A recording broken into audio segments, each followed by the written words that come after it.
जय श्री कृष्ण दोस्तों, मैं रेखा अपने YouTube चैनल भक्ति ज्ञान सागर में आपका फिर से एक बार स्वागत करती हूँ। क्योंकि कार्तिक मास प्रारंभ हो चुका है तो कार्तिक महात्म के साथ साथ हमें कहानी कथा भी सुननी चाहिए। इस वीडियो के अंदर मैं आपके लिए जो है 5 की एक कथा लेकर आई हूँ, जिसमें हम पांचों कथाएं एक ही वीडियो में सुनेंगे। और इससे शुरू करूँ इससे पहले अगर आप मेरे चैनल पर नए हैं तो आप मेरे चैनल को सब्सक्राइब करके बेल आइकन का बटन जरूर दबाएं, आगे आने वाले सभी व्रत त्योहार के नोटिफिकेशन आपको मिल सके। तो चलिए शुरू करते हैं। सबसे पहले हम कहेंगे कार्तिक की 5 की एक कथा, यानी कि इस कथा के अंदर सभी देवी देवताओं का नाम आ जाता है और ये हमें सुननी चाहिए। एक ब्राह्मण ब्राह्मणी थे और 7 कोस गंगा जमुना नहाने जाते और 7 कोस जाते जाते बहुत थक जाते।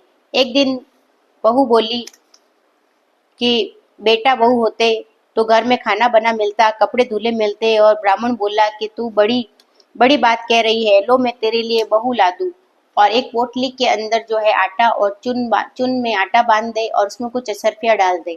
और वह उसे लेकर रवाना हो जाता है।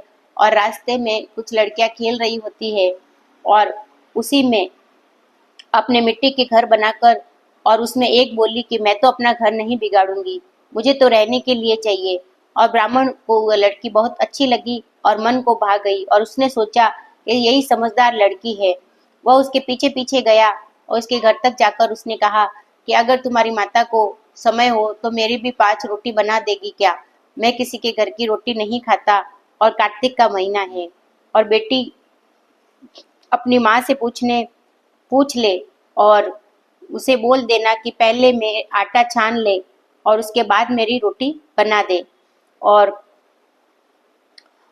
माँ को कह दियो कि अपनी माँ से, और अच्छी बात है बाबा, उसने अपनी माँ से कहा कि माँ बाहर बाबा बैठा है और उसकी रोटी बना दो और आटा छान लेना। आटा छानने तो असरफी निकली और माँ सोचने लगी कि अगर आटे में इतनी असरफी है तो घर में कितनी होगी। और बाबा तुम लड़के की सगाई करने जा रहे हो क्या? माँ ने पूछा। और बाबा कहने लगा कि हाँ, मेरा लड़का काशी जी पढ़ने गया है, लेकिन अगर तुम चाहो तो खड़े कटारे से मैं तुम्हारी बेटी को ब्याह कर ले जाऊं। और अच्छी बात है बाबा, तो ब्याह कर ले आया और आकर बोला रामू की माँ किवाड़ खोल, देख तेरे लिए बहू लाया हूँ। बुढ़िया बोली कि दुनिया तो बोली मारे ही मारे और तुम भी बोली मार लो, हमारे तो 7 जन्म भी बेटा बहू नहीं है और बहू कहाँ से आएगी? नहीं तू किवाड़ खोल। और किवाड़ खोल के देखे तो बहू किवाड़ पे खड़ी है।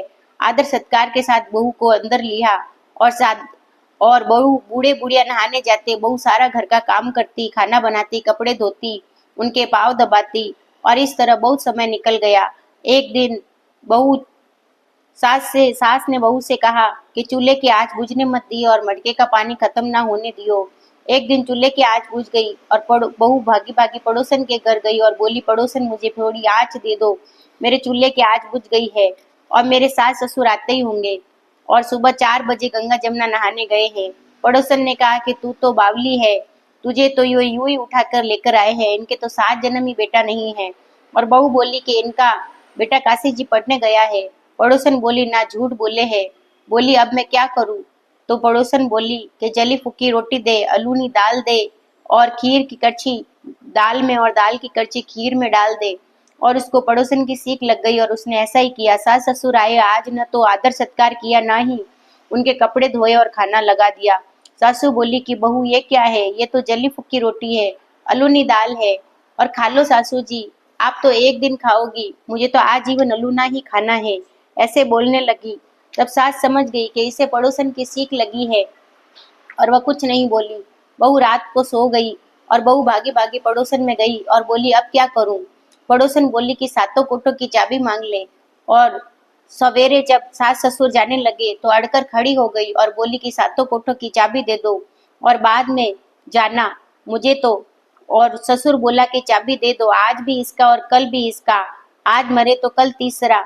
पीछे बहू ने कोठे खोल देखा कि किसी में अन्न हो रहा, किसी में धन हो रहा, किसी में कपड़े हो रहे हैं और किसी में अटूट भंडार भरे हैं। 7वां कोठा खोला तो देखे कि उसमें गणेश लक्ष्मी पीपल पंथवाड़ी कार्तिक माता की, ठाकुर राई दामोदर जी महाराज, तुलसा जी का बिड़ला, 36 करोड़ देवी देवता विराजमान है, गंगा जमुना बह रही है, तिलक छापे की चौकी पर एक लड़का बैठा माला जप रहा है और बोली कि तू कौन है और मैं तेरा पति हूँ, किवाड़ बंद कर दे, जब माँ बाप आए तब खोलना। और वह तो अब बहुत खुश हुई। 36 प्रकार के भोजन बनाए, राची माची डोलने लगी, श्रृंगार करके घूमने लगी। सास ससुर आए, बड़े प्यार से उनसे बात की, कपड़े धोए, खाना खिलाया। बूढ़ा बोला कि अब बहू तो धन देखकर राजी हो गई है। बहू सास के पैर दबाती जाए और कहती जाए कि माँ जी तुम इतनी दूर क्यों जाओ हो, गंगा जमुना 7 कोस जाके नहाने जाती हो, थक जाती होगी, तुम घर में ही क्यों नहीं नहा लेती। सास बोली कि बावली घर में भी गंगा जमुना बहती है। बहू बोली कि हाँ माँ जी चलो दिखाती हूँ।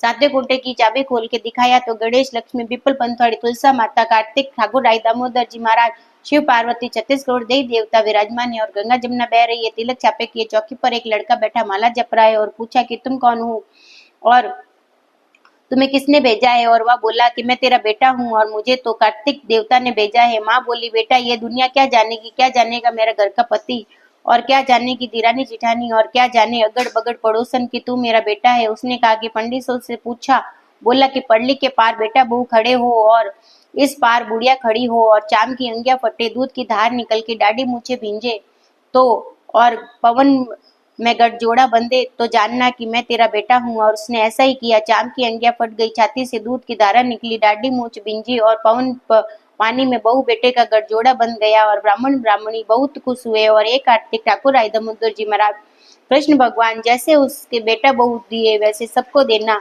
और जैसे उसकी इच्छा पूरी की वैसी सबकी करियो, और कहते सुनते उकार भरते की। तो ये थी कार्तिक की 5 की कथा। और इसके बाद हम सुनेंगे तुलसा माता की कथा। कार्तिक का महीना आया और सब तुलसा सींचने जाते, और सब तो सींच आते, पर एक बुढ़िया प्रतिदिन तुलसा सींचती और कहती कि अब मैं सींचू बिड़ला तेरा, तू कर निस्तारा मेरा। तुलसा माता अडला दे, बडला दे, पीताम्बर की धोती दे, मीठा मीठा ग्रास दे, बैकुंठों का वास दे, चटक की चाल दे, पटक की मौत दे, चंदन की काट दे, झालर की झनकार दे, साई का दर्श राज दे, दाल भात का जिमन दे, 11 का दिन दे, श्री कृष्ण की कान दे। और इतनी बात सुनकर तुलसा माता सूखने लगी और श्री कृष्ण भगवान ने पूछा कि तुम सूखती क्यों जा रही हो, कार्तिक का महीना है और महिलाएं तुम्हें इतना जल चढ़ाती है।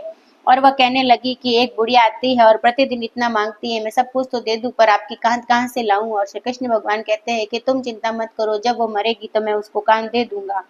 और एक जो है रोजाना इतनी थोड़े दिन बाद में थोड़े दिन बाद में बुढ़िया माई मर गई और सब कोई उसे उठाने लगे, पर इतनी भारी हो गई कि उठे ही नहीं। और सब बोलने लगे कि पाप काट की माला फेरती थी इसीलिए इतनी भारी हो गई। और भगवान बूढ़े ब्राह्मण का वेश धरकर आए और बोले कि क्या हुआ। और सबने पूछने लगे और बड़ी भीड़ क्यों हो रही है। सब बोले बुढ़िया मर गई और पापनी थी और इसीलिए किसी से उठती नहीं है। भगवान बोले मैं इसके कान में एक बात कह दूं। और वह बोले कि सबने तो कोशिश कर लिया, तुम भी कर लो। और वह बुढ़िया माई के कान के पास जाके कहते कि बुढ़िया माई तू सींचे बिड़ला मेरा, मैं करूँ निस्तारा तेरा। और अडला ले, गडला बडला ले, पीताम्बर की धोती ले, मीठा मीठा ग्रास ले, बैकुंठों का वास ले, चटक की चाल ले, पटक की मौत ले, चंदन की काट ले, साई का राज ले, झालर की झनकार ले, दाल भात का चिमन ले, श्री कृष्ण की कान ले। और इतना सुनते ही बुढ़िया माई हल्की हो गई। श्री कृष्ण भगवान अपने कंधे पर उसे ले जाकर उसकी मुक्ति हो गई। और हे तुलसा माता, जैसे उसकी मुक्ति कराई वैसे सबकी कराना और हमारी भी करना, और जैसे सुनते उसको कांदा दिया वैसे सबको देना। और कहते सुनते हुंकार भरते की, खोटी की खरी, अधूरी की पूरी जानना। तो दोस्तों ये थी तुलसा माता की कथा। और अब हम सुनेंगे पीपल पंथवाड़ी की कथा।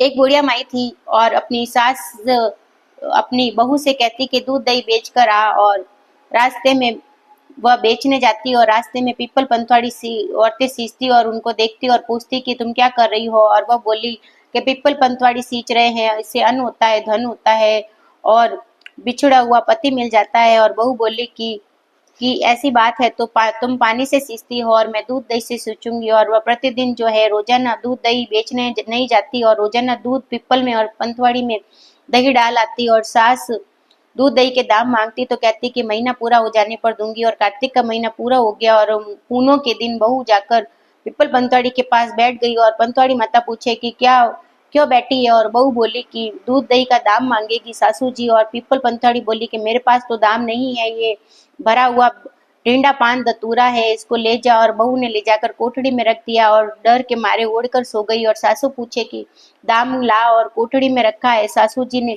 कोठड़ी खोलकर देखे तो हीरा मोती जगमगा रहे हैं। सासू बोली इतना धन कहाँ से आया। और बहू आकर देखे तो सच में धन हो रहा है और बोली कि मुझे तो पता नहीं आपकी कार्तिक में भी पंथवाड़ी माता से सास को सारी बात बता दी और सास ने कहा कि अब की बार मैं भी पीपल पंथवाड़ी माता सींचूंगी। और कार्तिक का महीना आया, दूध दही बेचने जाती और हांडी धोकर जो है पीपल पंथवाड़ी में चढ़ा देती और आकर बहू से कहती कि दाम मांग। और बहू कहती कि बहू सास भी से कोई दाम मांगे है और बोलती कि नहीं तू दाम मांग। और वह कहती कि महीना पूरा होने पर मांगूंगी। और महीना पूरा हुआ और वह जाकर पीपल पंथवाड़ी के पास बैठ गई और पीपल पंथवाड़ी माता ने उसे भी पान धतूरा बाटा डिंडा दिया और उसने ले जाकर कोठड़ी में रख दिया। और सास से बहू कहने लगी कि सासू जी दाम लाओ। और सासू जी बोले कि कोठड़ी में रखा है। और बहू ने कहा कि सासू जी ये क्या है। सास ने आकर देखा तो कीड़े मकोड़े बिलबिला रहे हैं।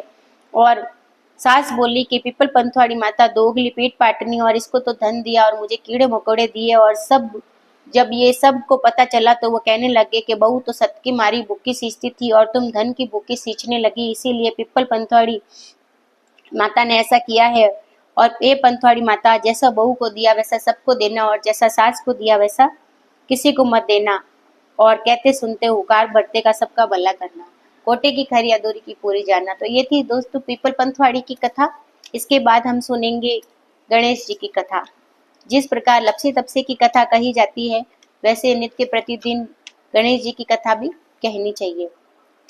एक बुढ़िया माई थी और मिट्टी के गणेश जी बनाती और रोज गल जाते और रोज बनाती। और एक दिन सेठ का मकान बन रहा था और वह जाकर कहती है कि मेरे मिट्टी के भाटे के गणेश जी गढ़ दो। और कारीगर बोले कि तुम्हारे भाटे का गणेश गढ़ेंगे तब तक एक दीवार ना चीन देंगे और तुम जाओ, हमें खोटी ना करो। और ऐसा कहकर वो बुढ़िया माई बोली कि तुम्हारी दीवार टेढ़ी हो जाए। और वह कारीगर जैसे ही दीवार बनाते वह टेढ़ी हो जाती और फिर ढाते फिर बनाते। ऐसे करते दिन पूरा हो गया। सेठ जी आए और शाम को देखने लगे कि आज कुछ काम नहीं किया और क्या हुआ। तब कारीगरों ने बोला कि एक बुढ़िया माई आई थी और अपने भाटे के गणेश जी गढ़ने को बोल रही थी। हमने मना किया तो उसने कहा तुम्हारी दीवार टेढ़ी हो जाए। और बोले कि बुढ़िया माई को बुलाओ, मैं उसके सोने के गणेश जी गढ़ दूंगा, उसे बोलो मेरी दीवार सीधी कर दे। और बुढ़िया माई आई और मैं तेरा सोने का गणेश जी गढ़ा दूंगा और हमारी दीवार सीधी कर दो। और सेठ ने बुढ़िया को सोने का गणेश जी गढ़ के दिया। और से बुढ़िया बोली कि गणेश जी का ध्यान करके बोली कि सेठ की दीवार सीधी हो जाए। और सेठ की दीवार सीधी हो गई। और हे गणेश जी महाराज, जैसे सेठ की दीवार सीधी की वैसे सबकी करना, कहते सुनते हुकार भरते की।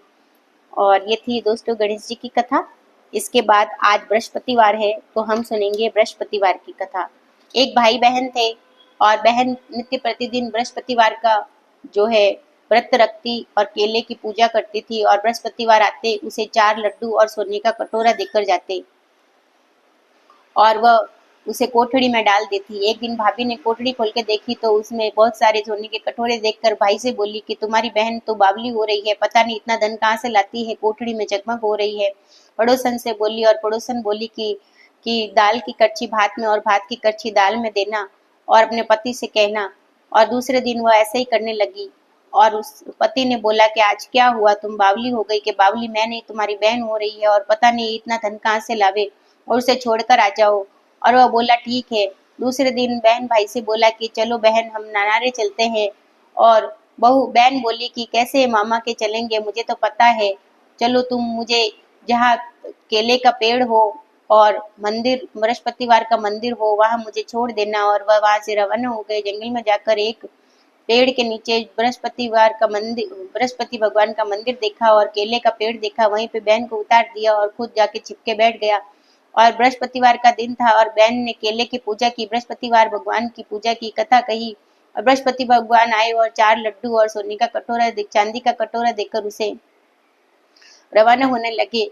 और तभी वह जो है बृहस्पतिवार के पैर पड़ के और क्षमा मांगने लगा और बोला कि चल दूत अपनी जो है कुंवारी बहन को दोष लगावे है, इसे तो मैं देकर जाऊं हूँ। और वह बहन के पैर पड़ा और बहन ने कहा कि नहीं भैया तुम मेरे पैर मत पड़ो। और ऐसा कहकर वो बहन को वापस घर में लेके आ गया। और भाभी देखते ही दीवार पे मुंह बनाने लगी और कहने लगी कि फिर से लेकर आ गए हो। और भाई बोला कि मेरी बहन को कुछ बोला तो देख लेना, मेरी बहन को तो बृहस्पतिवार टूटे है और वही देकर जावे है। और दूसरे दिन बोले कि देखूंगी कैसा देकर जावे है। और दूसरे दिन पूरी नगरी में ढिंडोरा पिटवा दिया कि अपने अपने बच्चों को लेकर आ जाना और मेरी ननद बृहस्पतिवार का व्रत करती है, सबको 4-4 लड्डू और सोने चांदी के कटोरे देगी। और बहन तो एक टांग पर खड़ी होकर बृहस्पतिवार का ध्यान करने लगी और बोली कि मेरी लाज रखना, बृहस्पति भगवान आए और सबको 4-4 लड्डू और सोने चांदी के कटोरे देकर चले गए और हे बृहस्पति भगवान, जैसे उस बहन की लाज रखी वैसी सबकी रखना, सुन और खोटे की खरी अधूरी की पूरी जानना। तो ये थी दोस्तों बृहस्पतिवार भगवान की कथा। अब हम सुनेंगे लपसी तपसी की कथा। एक लपसी था, एक तपसी था और दोनों में जो है सब प्रेम था। और लपसी जो है प्रतिदिन भगवान का भोग लगाकर 1.25 सेर का हीरा बनाकर टाली हिलाकर जिम लेता और तपसी तपस्या करता। और एक दिन दोनों में झगड़ा हो गया और लपसी बोला मैं बड़ा, तपसी बोला मैं बड़ा। और नारद जी आए और उन्होंने बोला कि तुम्हारा फैसला मैं कल करूंगा। दूसरे दिन सूरज भगवान की 1.25 करोड़ की मुंदड़ी ऊपर से नीचे गिरती है और लपसी उसे देखकर 1.25 सेर का हीरा बनाकर टाली लाकर भोग लगाकर और जीम लेता है। और तपसी तपस्या करते करते मांडी के नीचे मुंदड़ी छिपाकर वापस तपस्या करने लग जाता है। और नारद जी आते हैं और कहते हैं कि कौन बड़ा। और तपसी बोला कि मैं बड़ा। बोले मांडी उठा। मांडी उठाए तो मुंदड़ी निकले और बोले कि तेरी तपस्या भंग हुई और तुझे चोरी लगी। और बोले कि मेरी तपस्या का फल कैसे मिलेगा और मुझे क्षमा करो। और तब नारद जी बोले कि तेरी तपस्या का फल कार्तिक नहाने वाली देगी और सबकी कहानी कहेगी, तेरी कहानी नहीं कहेगी तो वो फल तुझे होगा। धोती दे के अंगोछा नहीं देगी तो वो फल तुझे होगा। ब्राह्मण जी माँ के दक्षिणा नहीं देवे तो वो फल तुझे होगा। और दिया चास के हाथ ना जोड़े तो वो फल तुझे होगा। रोटी बना के बाटियां ना थापे तो वो फल तुझे होगा। और नन्हे जिमा के नांदी ना जिमावे तो वो भी फल तुझे होगा। सभी कहानी कह के तेरी कहानी नहीं कहे तो वो भी फल तुझे होगा। तब से सभी कहानियों के बाद लपसी तपसी की कहानी कही जाती है। तो बोलो लपसी तपसी लपसी तपसी लपसी तपसी लपसी तपसी लपसी तपसी लपसी तपसी लपसी तपसी। इसके बाद हम कहेंगे आड़ी बाड़ी की कहानी। आड़ी बाड़ी कान कवारी जिसमें बैठी कन्या कुंवारी, 36 करोड़ देवी देवता की बाड़ी और सूरज भगवान की बाड़ी, चंद्रमा की बाड़ी, विष्णु लक्ष्मी की बाड़ी, शिव पार्वती जी की बाड़ी, 33 करोड़ देवी देवता की बाड़ी, बड़ पीपल की बाड़ी, भागवत की बाड़ी, बाड़ी पूजा काई वे, अन्न वे, धन वे, लाभ वे, लक्ष्मी वे, होनारा ढाकला, चांदी का हाकला, भाई को मान, भौजाई को दान, उठो भाई उठो थाने, चौथ विनायक टूटो। इसी के साथ जय श्री कृष्णा।